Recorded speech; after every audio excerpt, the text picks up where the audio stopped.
Aí, pessoal, conforme nós havíamos combinado, vamos lá, né, falar um pouquinho sobre compensação, sobre remissão de dívidas e sobre confusão. Então, esses três temas seriam os temas que nós iríamos abordar na nossa aula nessa semana, né? Então, vamos ver isso aqui de maneira remota, online, né? E vocês vão ver que os temas são bem tranquilos. E começamos nossa próxima aula já na parte de consequências do inadimplemento das obrigações, que é um tema bem importante para a gente encerrar o nosso semestre, ou melhor, o nosso bimestre, né? E já começarmos a nossa o nosso segundo bimestre com obrigações na parte de responsabilidade civil. Vamos lá, eu não estava aqui na tela, agora eu estou, para a gente poder se ver aqui. Tudo certo aí, pessoal? Vamos lá. Então, galera, vamos falar um pouquinho sobre compensação. O que é compensação? Compensação é um instituto jurídico que a gente usa muito na prática. Vocês intuitivamente vão entender isso aqui de uma maneira muito tranquila, porque a gente usa isso aqui muito na prática. Vamos imaginar o seguinte. Vamos imaginar que esse cara aqui, ele seja credor, esse cara de azul aqui seja credor do cara de vermelho, de R$100. E vamos imaginar que esse cara de vermelho seja credor do cara aqui de azul de R$50.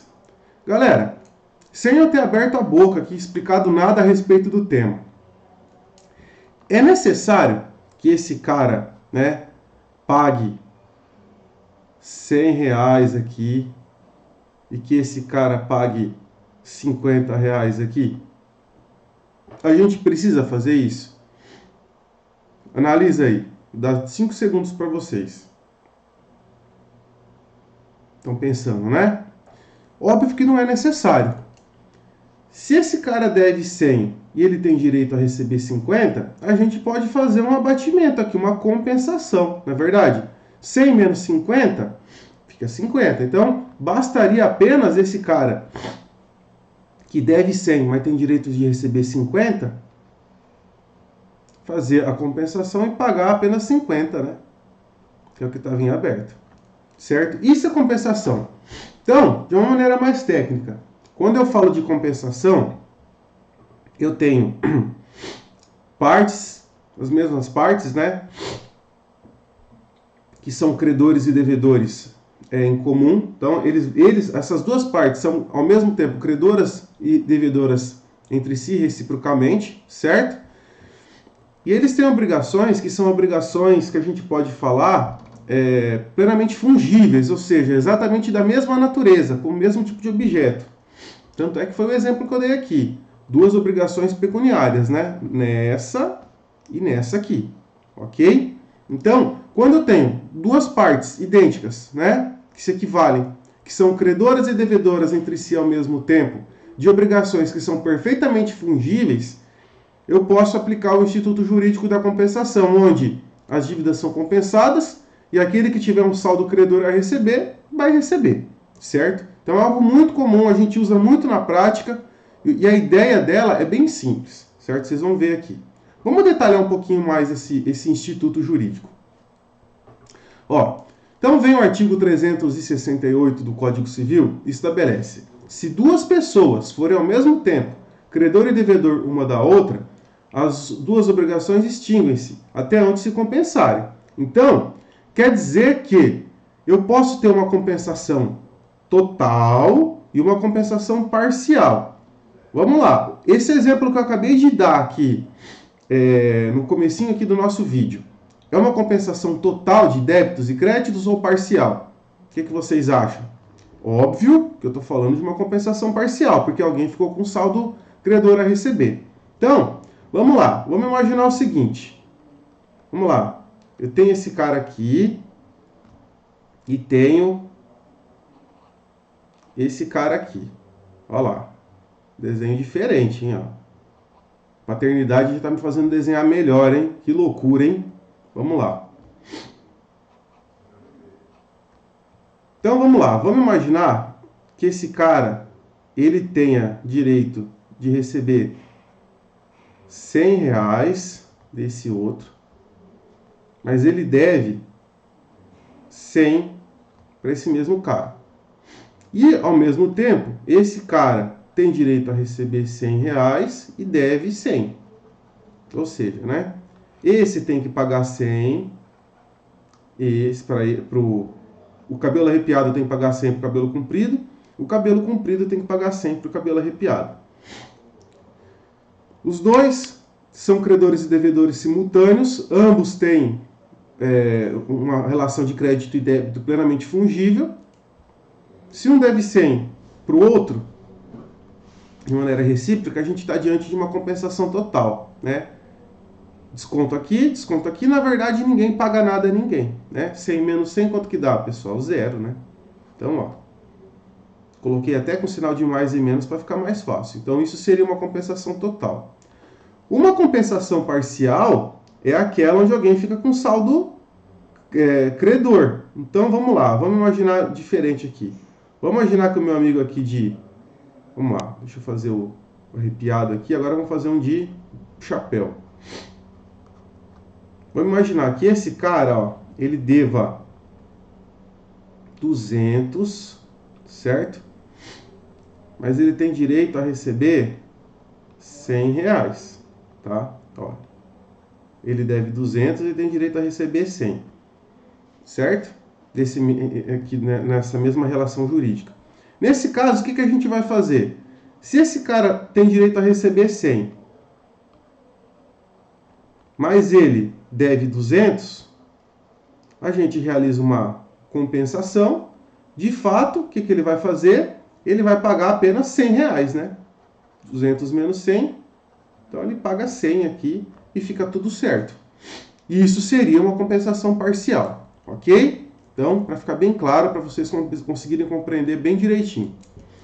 Quais são as espécies que eu tenho de compensação? Basicamente, eu tenho a legal, a convencional e a judicial. E para a gente mais importa entender é a compensação legal, tá? Mas ela é bem simples. Vamos lá. O que é a compensação legal, pessoal? Compensação legal, como o próprio nome já diz, é aquele tipo de compensação que se opera em virtude da lei. Então, quando eu tenho compensação aqui do ponto de vista legal? Primeiro, eu tenho que preencher alguns requisitos, tá? Então, qual é o primeiro requisito que eu tenho que preencher? Reciprocidade de créditos, ou seja, é o que eu estou colocando aqui nos desenhos para vocês conseguirem compreender, né? Eu tenho um credor, eu tenho um indivíduo, eu tenho outro aqui. Então, esse, ó, tem que pagar 100, esse tem que pagar 500. Então, eu tenho reciprocidade de créditos, beleza? Nessa ideia da reciprocidade de créditos, a gente tem que destacar alguns artigos, tá? Então, sobretudo o 376 e o 371 do Código Civil. Vamos lá, vamos entender primeiro esses institutos jurídicos. Obrigando-se por terceiro uma pessoa, não pode compensar essa dívida com o credor dele, obrigando-se obrigando-se por terceiro uma pessoa, não pode compensar essa dívida com o credor dele, com o que o credor dele lhe dever. Então é o seguinte, isso aqui é um terceiro não interessado, vai pagar uma dívida. Então eu tenho lá uma situação assim, vamos imaginar que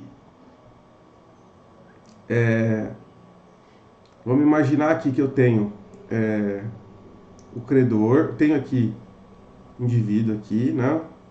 Cabelo arrepiado, tenho aqui esse aqui do boné para trás.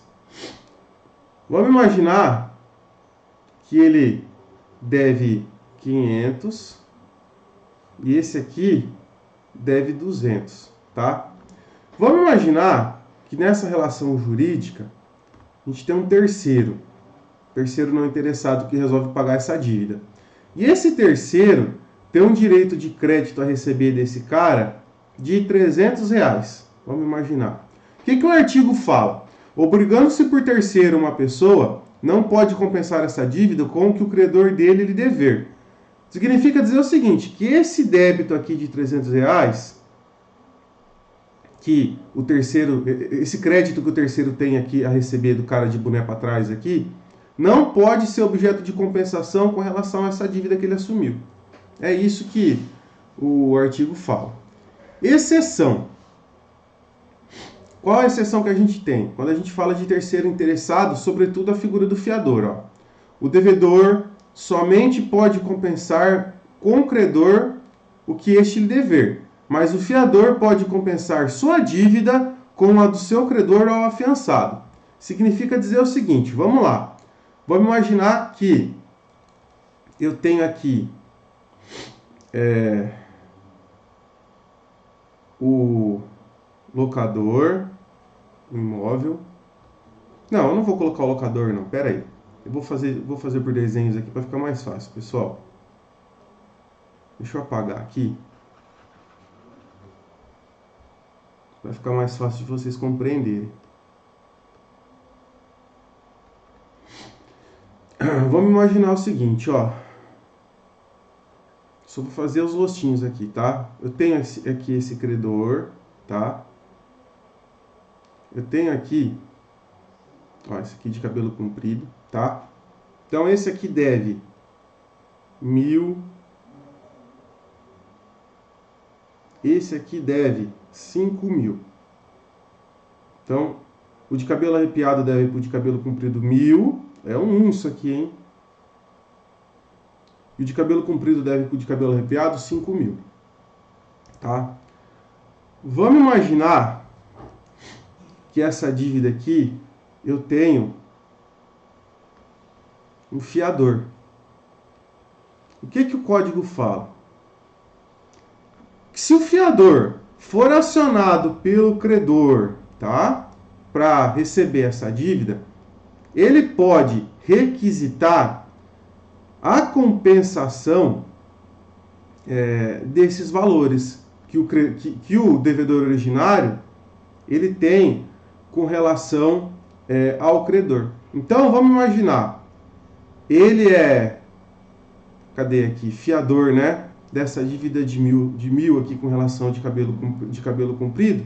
O fiador pode requisitar que esse crédito aqui seja compensado. É isso que o artigo fala. Então, o fiador ele pode se valer de um crédito que o devedor originário tem para diminuir ou mesmo se ver livre do pagamento da dívida, tá? Através do Instituto Jurídico da Compensação, que vai ser o caso aqui, né? Se ele tem 5.000 a receber e 1.000 a pagar, simplesmente ele vai receber 4.000, né? Então, o fiador ele pode executar essa garantia, né? essa prerrogativa para preservar o seu patrimônio. Então, isso aqui é uma dica muito importante para o fiador como terceiro interessado, né? Beleza? Então, é isso que o artigo fala. Em regra, o terceiro, então, não pode utilizar essa dinâmica. Ele não pode pedir a compensação de valores do devedor originário, né? Ele não tem essa prerrogativa, exceto o caso do fiador. O fiador pode, tá bom? Porque a gente vai ver, vocês vão estudar contrato de fiança lá no terceiro ano, o fiador ele tem direito de preferência na preservação do seu patrimônio. Em outras palavras, primeiro, o credor ele tem que tentar receber do devedor originário a dívida, procurando patrimônio, executando tudo aquilo que é necessário, para depois vir para cima do fiador. Então, o devedor, o fiador ele pode alegar essa preferência, né? Primeiro você tenta o devedor originário, aí se não tiver jeito eu pago. Isso aqui é uma forma de garantir o patrimônio do fiador também. Importante, hein? Para quem vai advogar na área civil, ó, uma bela dica, hein? Isso aqui eu colocaria um coraçãozinho aqui, tá? Ó, aquela diquinha do coração que eu sempre falo. Beleza? Então, fica a dica. Um outro requisito. Pessoal, as dívidas devem ser líquidas, tá? Então, ó, o 369 estabelece assim. A compensação efetua-se entre dívidas líquidas, vencidas e de coisas fungíveis, tá? Então, ali, as dívidas que serão compensadas, quando eu falo de compensação legal, tem que preencher todos esses requisitos. Dívidas líquidas, ou seja, valor determinado, objeto determinado ou valor determinado, vencidas e de coisas plenamente fungíveis entre si, tá? Nesse sentido da dívida, do prazo da dívida, então, importante o artigo 372 também, ó. Os prazos de favor, embora consagrados pelo uso geral, não obstam a compensação. O que é o prazo de favor? Na verdade é o seguinte, só para vocês entenderem. Eu tenho dois tipos de prazo quando eu falo de prazo para pagamento, tá? Eu posso ter o prazo a favor do devedor e o prazo a favor do credor. Sim, o prazo pode ser concedido para que o credor se organize para receber o objeto da obrigação.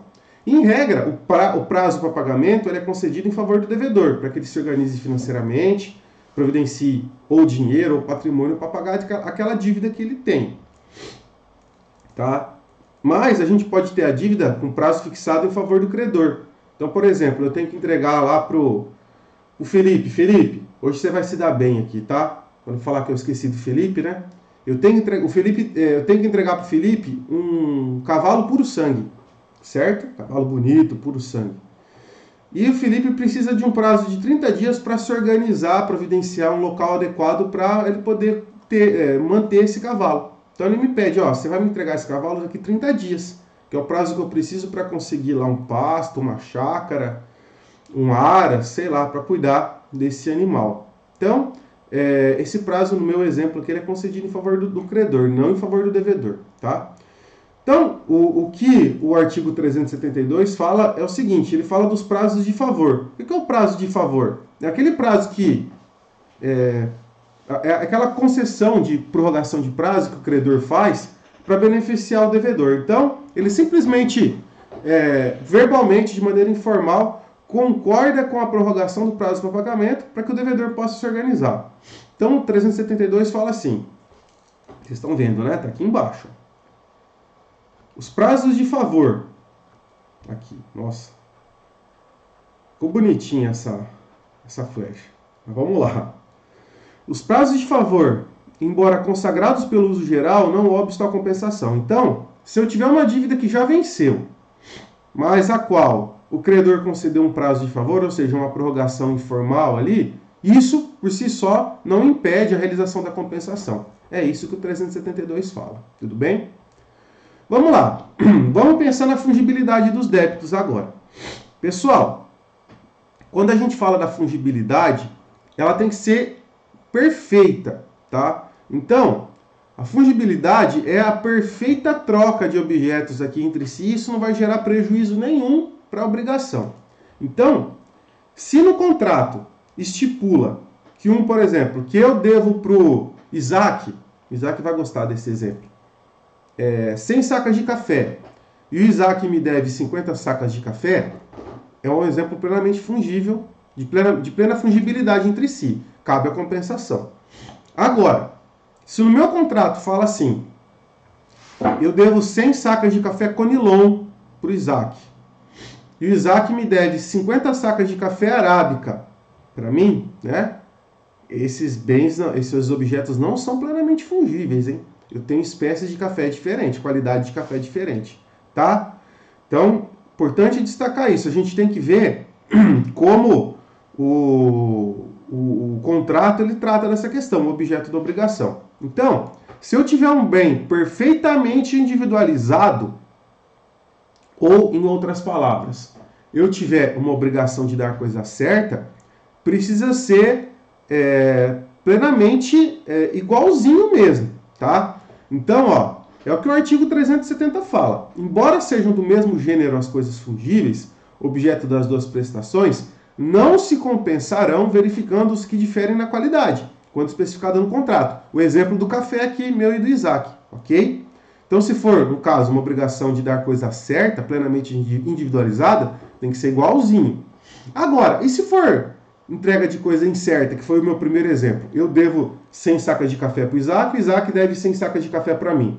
Beleza, não tem problema nenhum, a gente pode fazer. E voltando, só para que não paire nenhum tipo de dúvida. E se eu tiver objetos diferentes? Ó, aqui um tem direito a receber dinheiro, o outro a receber café. Óbvio que essa dívida não vai ser fungível, então ela não pode ser objeto de compensação legal, ok? Maravilha. Pessoal, essa compensação legal é a mais importante, sem sombra de dúvidas, então dá uma atenção especial para ela. Mas a doutrina, ela traz ainda a compensação convencional e a compensação judicial. A compensação convencional, ela pode ser feita em qualquer tipo de bem, evidentemente, de natureza diversa, prazo de pagamento diversos, tá? E não importa. Por quê? O próprio nome já diz, ela é convencional, ela é feita pela vontade das partes, tá? E a compensação, interessante, né?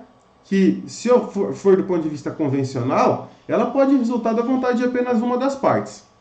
Então ela é livre, ou seja, ela pode ser feita de qualquer forma. Se ela não tem requisitos específicos, sinto informar para vocês, ela é muito simples, portanto, ela não tem grande chance de ser objeto de uma avaliação no exame da ordem, em um concurso, tá? Porque ela é simples, ela não tem as regras que tem a compensação legal. E a compensação judicial? Quando o juiz determina, ele identifica lá partes em processos distintos, que são credores e devedores recíprocos, ele determina a compensação desses créditos. Também não tem nada demais, tá? Por isso que eu digo, dê um olhar específico para a compensação legal. Agora vamos lá. Quais são as dívidas que não podem ser compensadas? O artigo 375 do Código Civil, ele nos dá a dica aqui do que a gente pode compensar ou não. Então, não haverá compensação quando as partes, por mútuo acordo, a excluírem, ou no caso de renúncia prévia de uma delas. Então é o seguinte, quando a gente tem a proibição da realização da compensação, se as partes previamente estiverem estabelecido que não querem realizar a compensação de créditos e débitos, ou se uma das partes falar não quero, tá? Não quero. Então, nessa situação não vai ter compensação, tá? Então é isso que o 375 fala. Mais interessante que o 375 é o 373. Isso aqui é legal. A lei estabelece situações onde a gente não pode ter compensação. Então, a diferença de causa nas dívidas não impede a compensação. Beleza, a gente viu que pode ter compensação parcial. Exceto se uma delas provier de esbulho, furto ou roubo. Então, se uma das dívidas, dos créditos, né, melhor dizendo, tem origem em esbulho. O que é esbulho? A invasão a invasão não, pessoal. Deixa eu colocar em termos mais simples para vocês. Mas a afetação do direito de propriedade de alguém. Eu tenho aqui vamos imaginar que eu tenho uma casa na praia, certo? Tem uma casa em Ubatuba, na praia. Aí o Gabriel tá viajando lá por Ubatuba e ele vê essa casa, vê que não tem ninguém, ele vai lá e entra na casa para fazer um churrasco. Isso seria uma forma de turbar, a gente usa esse termo, a propriedade, a posse, né? De ameaçar o meu direito de propriedade. Então, esbulho é isso. Quando eu, de alguma maneira, eu afeto o direito de propriedade, eu estou colocando em risco, eu estou desrespeitando o direito de propriedade. Lembra?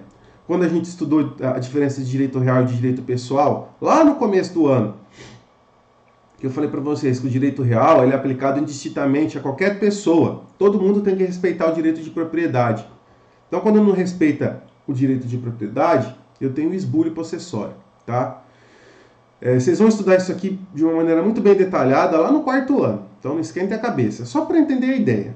E também, se um desses créditos tem origem, por exemplo, em um bem objeto de furto ou de roubo. Furto é quando ele é obtido de maneira ilegítima do patrimônio de um terceiro, uma pessoa, sem utilização de violência ou grave ameaça. O roubo, não. Eu tenho utilização de violência ou grave ameaça. Então, furto e roubo, tipos penais. O esbulho, não. O esbulho está ligado a essa turbação, a esse incômodo que se dá no direito de propriedade. Tá? Segundo, se um desses créditos ele se originar de comodato, depósito ou alimentos. Então, o que é contrato de comodato? Contrato de comodato é o contrato de empréstimo de bens fungíveis, né, de bens móveis. Então, no caso do comodato, eu pago para utilizar determinado bem. é um empréstimo.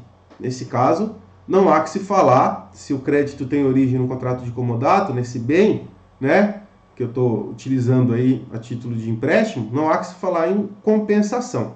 Contrato de depósito, o que é isso?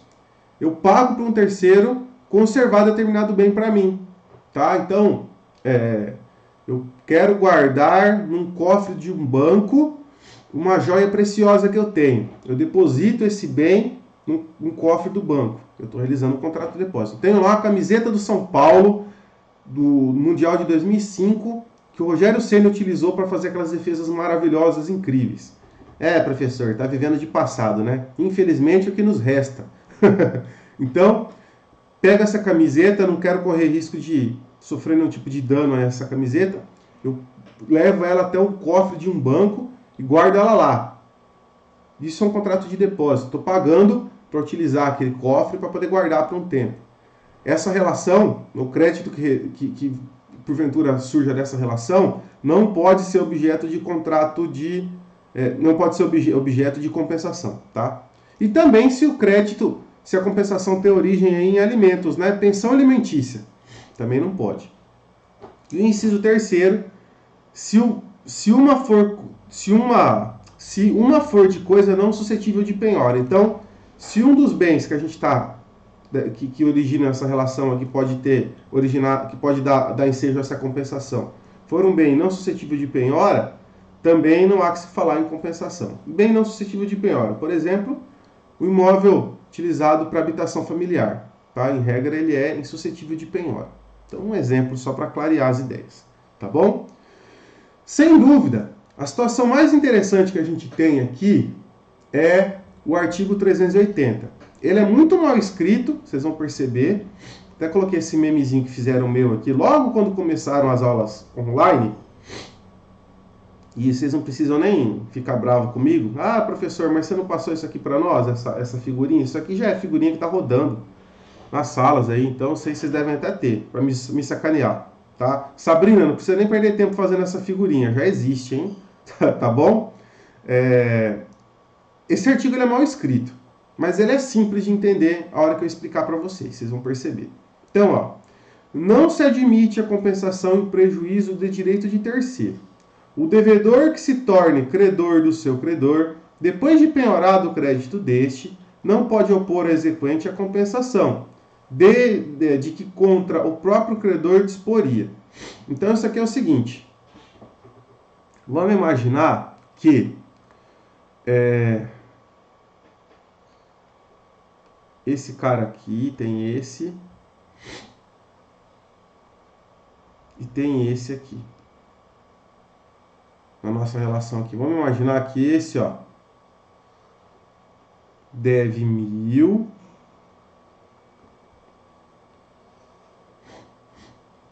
E esse, de cabelo comprido, deve de cabelo arrepiado, 1.500, certo? Então vamos pensar numa compensação. Então aqui, vamos pensar na compensação para vocês entenderem primeiro, né? Aqui é muito simples essa situação. A gente poderia realizar aqui uma compensação, né? Esse tem direito a receber 1.000 e tem que pagar 1.500, faríamos uma compensação. Em tese ele pagaria R$500 e está tudo certo. Beleza. Vamos imaginar que antes de operar a compensação, a gente tem um terceiro aqui nessa relação jurídica. A gente tem esse cara aqui, certo? A gente tem esse terceiro, tá? De chapéu aqui. E esse cara, ele tem... ele é credor, vamos colocar aqui, ó,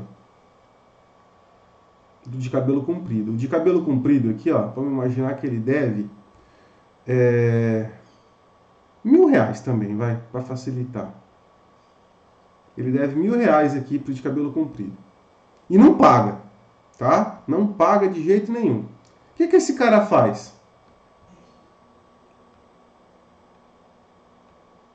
Deixa eu tentar fazer uma coisa aqui para ficar mais fácil para vocês. O que ele faz? Ele vem e pede, a gente já viu esse instituto, ele fica sabendo que o de cabelo comprido aqui tem R$1.000 para receber, ele pede a penhora para o juiz desse crédito. E o juiz defere. Quando o juiz faz isso, pergunto para vocês, antes desse cara pleitear a compensação, esse terceiro vem e penhorou esse crédito aqui de R$1.000.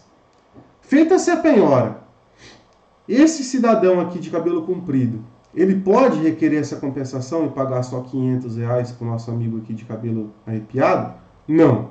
Tá? É isso que o artigo fala. Então, se antes de ser instituída a compensação, um terceiro vem e penhora um dos créditos, a compensação não pode ser feita. Por quê? Porque eu estaria prejudicando o direito de terceiro, que é esse credor. É isso que o 380 fala. Tá? Então é bem simples a ideia. Essa ideia da penhora por terceiro a gente já viu, né? É o que na prática vocês vão ver como penhora no rosto dos autos, tá? Eu expliquei isso para vocês algumas vezes já em aula, mas a ideia é essa, a ideia é simples, não tem muito segredo não, tá bom? A gente vai fazer exercício sobre isso e qualquer dúvida vocês vão conversando comigo. Então esse é o artigo mais interessante, eu colocaria um coraçãozinho aqui também, esse artigo é bem interessante. Não diria que ele é o mais interessante, mas ele é bem interessante, tá? Guardem com carinho essa dinâmica. Outras regras que a gente pode ter aqui para já finalizar aqui a questão da compensação, pessoal.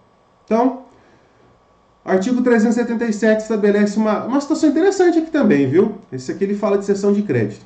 O devedor que, notificado, nada opõe à cessão que o credor faz a terceiros de seus direitos, não pode opor ao cessionário a compensação, que antes da cessão teria podido opor ao cedente. Se, porém, a cessão lhe não tiver sido notificada, poderá opor ao cessionário a compensação do crédito que antes tinha contra o cedente. Pessoal, então aqui é o seguinte, a gente está falando de cessão de crédito, né? Cessão de débito.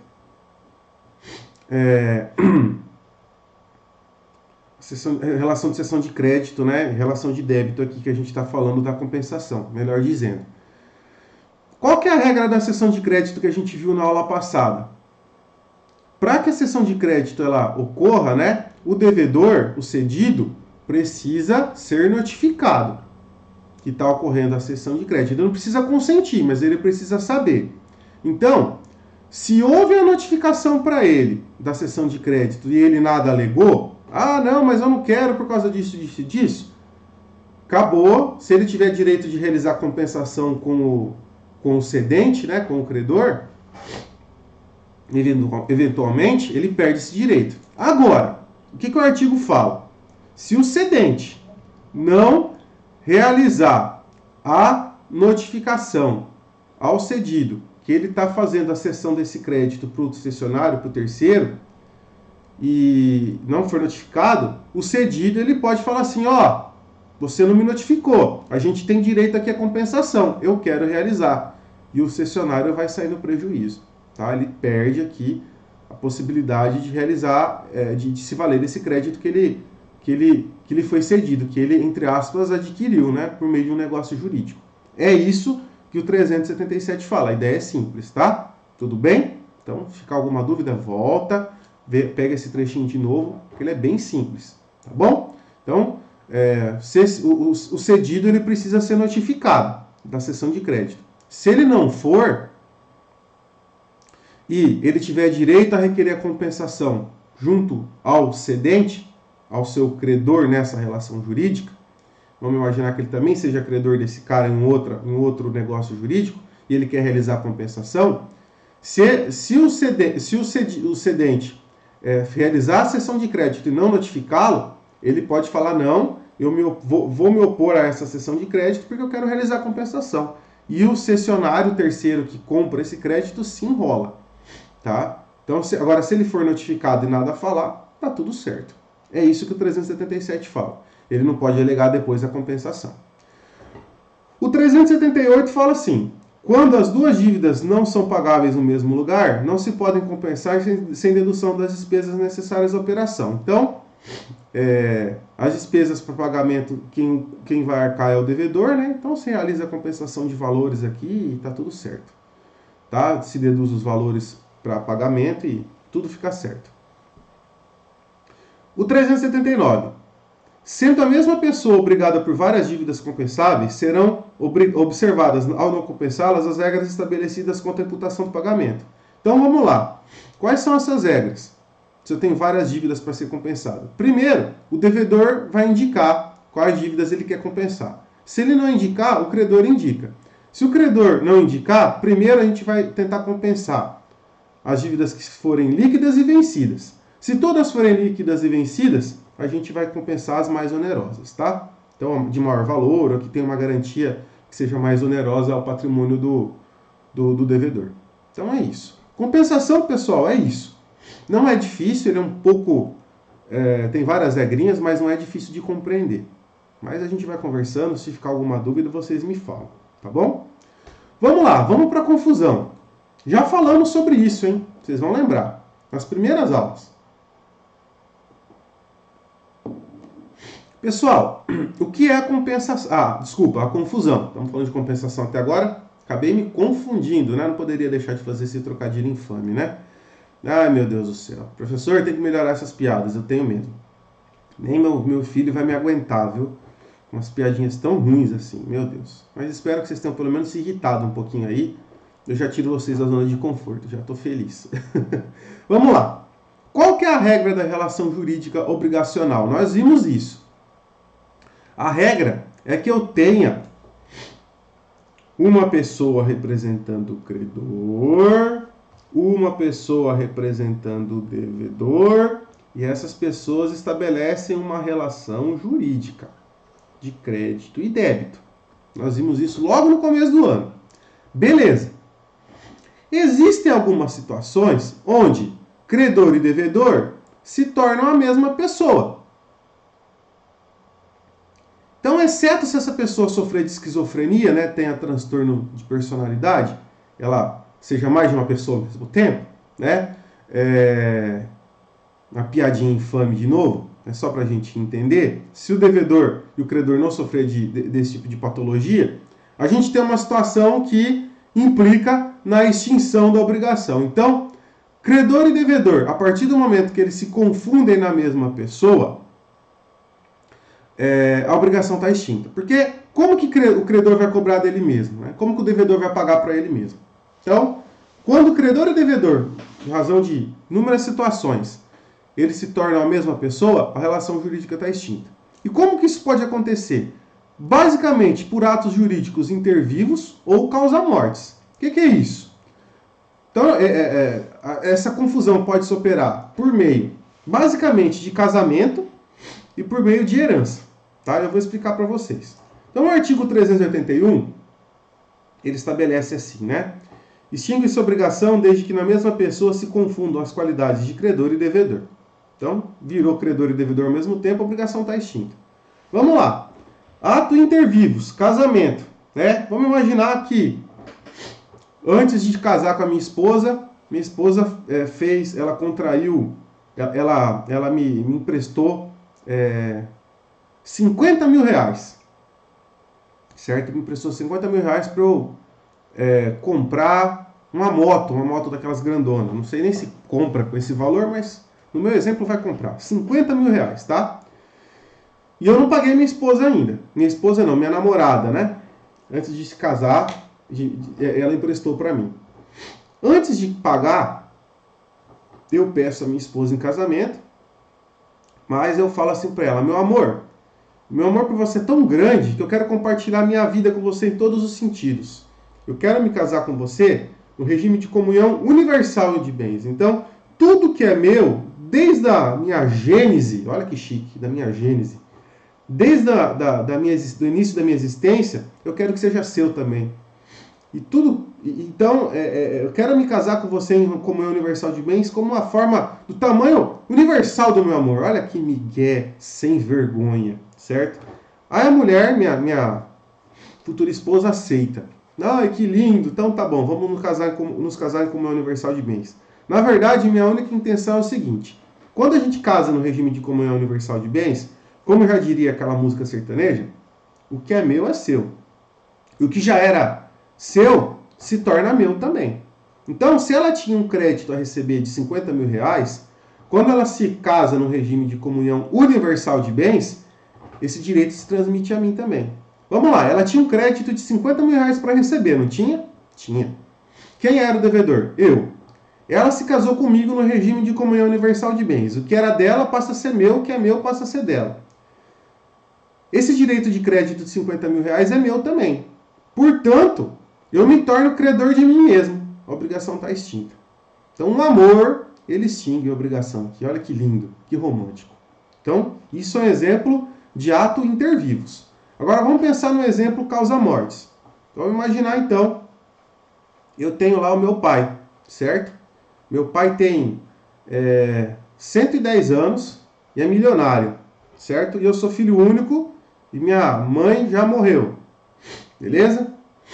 Então, meu pai me empresta 100 mil reais para pagar em parcelas de R$ 1.000. Olha que beleza, que empréstimo bem feito, hein? 100 mil reais, vou demorar um bom tempo para pagar, né? Em parcelas de R$ 1.000. Então, meu pai fez um empréstimo para mim, me deu dinheiro, firmamos esse compromisso. Ele tem um crédito a receber de 100 mil reais.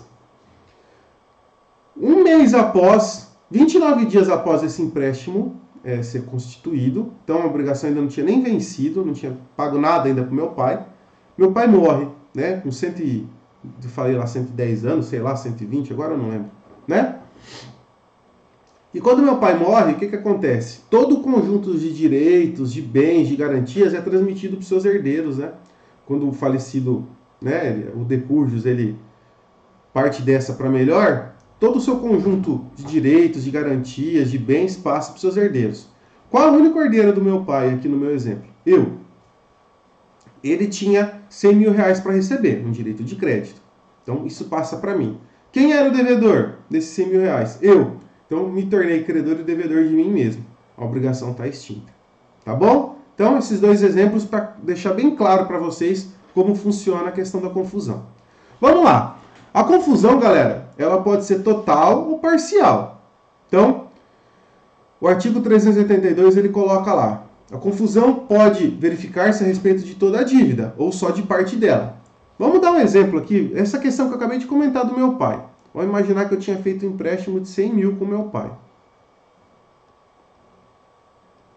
Aí meu pai morre. E eu tenho um irmão. Então eu e irmão. Conjunto de direitos e garantias do meu pai é transmitido para nós dois, de bens e tal. Significa que esse crédito foi transmitido também. Meu pai tem um crédito aqui de 100 mil para receber, tá? O que vai acontecer com esse crédito? Quando a gente vai fazer a divisão, 100 mil dividido por 2, 50 mil ficaria comigo, né? Ó, vou colocar aqui eu, e 50 mil com meu irmão. Ou seja, com relação a 50 mil, ocorreu a confusão. Eu me tornei credor e devedor de mim mesmo com relação a 50 mil reais. Então essa parte está extinta. Agora, 50 mil eu continuo devendo, eu vou ter que pagar o meu irmão. Tá? Aqui a gente tem a confusão parcial, ó. Vocês estão entendendo? 50 mil, como seria meu mesmo, tá extinto. Agora os outros 50 é do meu irmão receber, a gente não tem confusão. Tá? Beleza? Vamos lá. Importante destacar aqui também o 383. A confusão operada na pessoa do credor ou devedor solidário só extingue a obrigação até a concorrência da respectiva parte no crédito ou na dívida, substituindo quanto ao mais a solidariedade.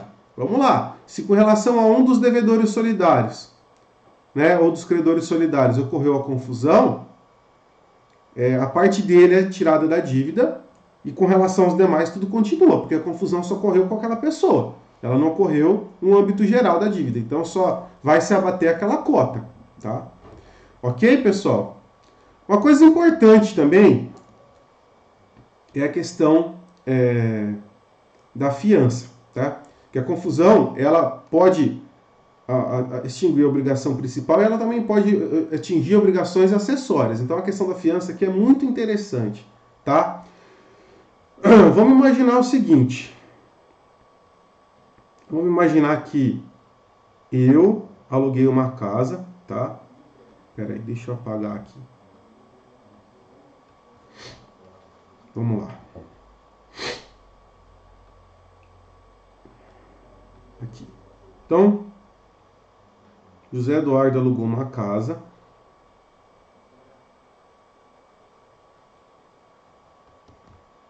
Aqui eu tenho o locador, dono do imóvel. E o fiador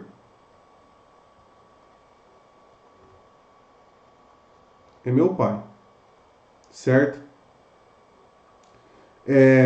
Vamos imaginar que meu pai lá com 116 anos faleceu. Ele se tornou fiador com 115 anos. Com 116 anos ele faleceu. Quando ele falece, o conjunto de obrigações decorrentes desse contrato de fiança se transferem para o seu herdeiro. Vamos imaginar que eu seja o único herdeiro, tá? Então isso aqui vai ser transferido também para o patrimônio que eu iria receber. Então a fiança aqui, de alguma maneira, eu estaria relacionado a essa fiança. Então eu me tornaria fiador do próprio contrato de locação, porque eu recebo o patrimônio do meu pai é que garantiria a fiança, eu me tornaria fiador do meu próprio contrato de locação. Ou seja, o contrato pode até permanecer, mas a fiança deixa de existir. Tá? Então o locador teria que exigir uma outra forma de garantia, um outro fiador, um seguro calção, alguma coisa assim, para que garantisse o pagamento do contrato de aluguel. Tá? Então o contrato permanece. São pessoas diferentes, contrato de locação. Agora, a fiança, a gente tem uma confusão. Eu me torno fiador e locatário ao mesmo tempo. Então, a fiança deixa de existir, tá? Interessante destacar isso. E por fim, o artigo 384 fala assim: cessando a confusão, para logo se restabelece com todos os seus acessórios a obrigação anterior. Exemplo, óbvio que o único exemplo que a gente pode ter aqui, evidentemente, no caso de ato inter vivos, né? Então, me separei da minha esposa. Lembra lá dos 50 mil de empréstimo? Que estava tudo de boas? A partir do momento que eu me separei, o patrimônio dela deixa de ser meu, né? A gente vai ter que fazer a partilha. Então, a obrigação lá, aquele crédito, se não tiver prescrito, volta a correr e eu vou ter que pagar, tá? É isso que o artigo 384 fala. Cessa a figura jurídica que transforma credor e devedor na mesma pessoa. Tudo bem? E por fim, o nosso último tópico de hoje, que é a remissão de dívida. O que é a remissão de dívida, pessoal? Remissão de dívida é simplesmente o perdão, tá? Remitir é a mesma coisa que perdoar. Então, remissão é perdão. É aquele credor que perdoa a dívida do devedor.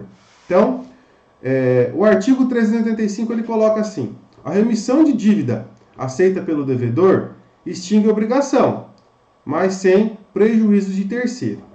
O que eu quero dizer com isso? Vamos imaginar o seguinte, ó. Deixa eu fazer esse desenho aqui em um lugar com mais espaço para vocês entenderem melhor. Pera aí. Quer ver, ó? Vocês vão entender muito simples, de uma maneira muito simples isso aqui. Eu tenho aqui o credor, tenho aqui o devedor. Tem uma dívida aqui de 100 mil. Então eu sei que esse cara tem 100 mil a receber. Um terceiro tá de olho nesse crédito porque esse cara deve para esse aqui, ó, 50 mil. E esse cara aqui não paga. Ele vem, tá doidinho para pedir a penhora. Vou imaginar que ele pede a penhora desse valor para que seja garantido o pagamento desses 50 mil. Aí o credor, muito bondoso, fala assim, não, eu irei remitir a dívida, eu irei perdoar. Com o intuito exclusivo de prejudicar esse cidadão aqui. Essa remissão vai ser válida? Óbvio que não. Então, para que a remissão seja válida, o credor não pode prejudicar o interesse de terceiro. É isso que o 385 quer dizer, tá bom? Vamos lá. Quais são as espécies de remissão que eu tenho? Ela pode ser total, o perdão pode ser total.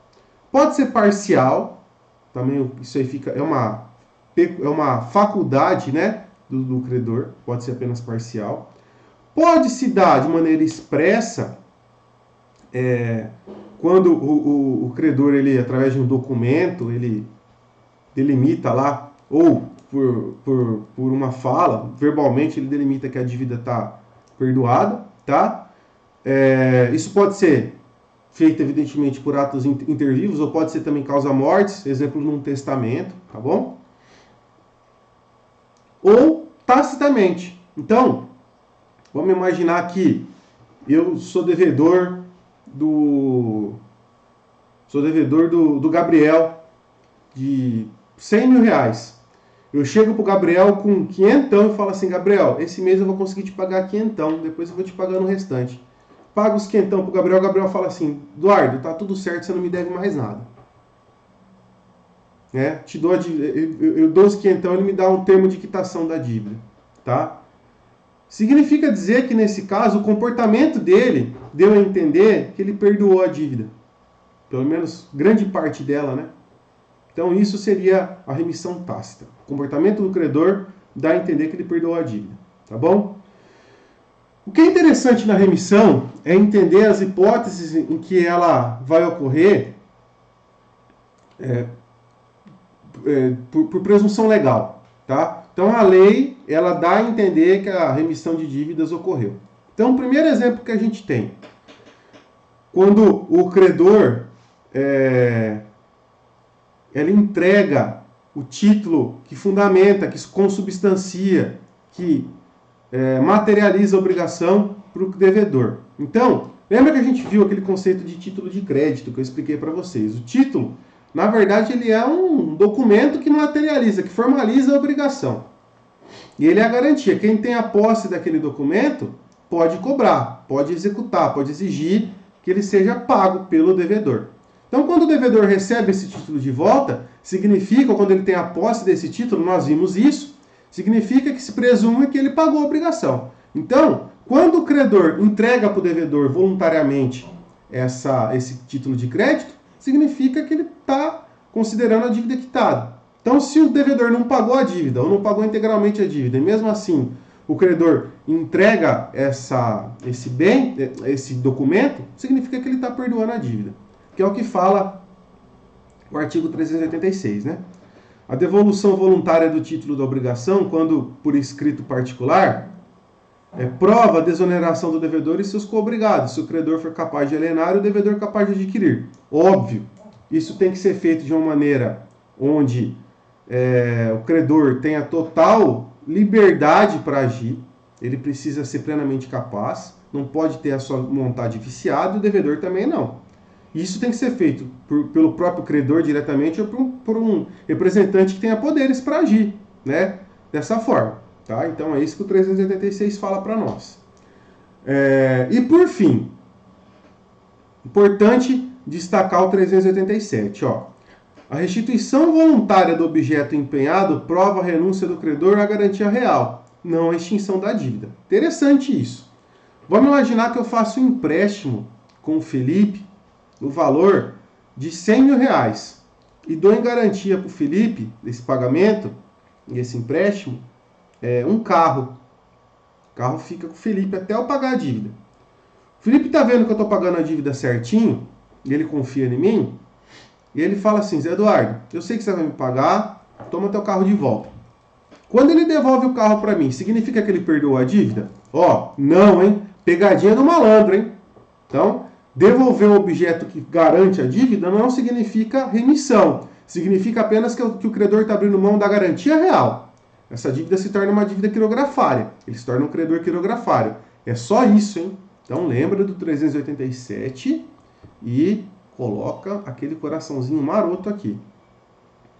E por fim o 388. 388 ele estabelece assim: a remissão concedida a um dos codevedores extingue a dívida na parte a ele correspondente, de modo que, ainda reservando o credor a solidariedade contra os outros, já não lhe pode cobrar o débito sem dedução da parte remitida.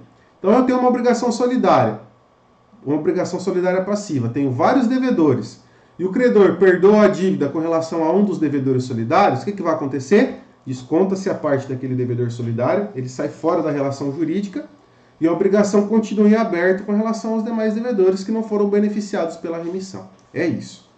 Galera, então, o que a gente tinha para abordar nesse vídeo é isso. Espero que vocês tenham gostado. Qualquer dúvida, qualquer dificuldade, me avisem. A gente vai conversando durante a semana. A gente conversa na sala de aula também.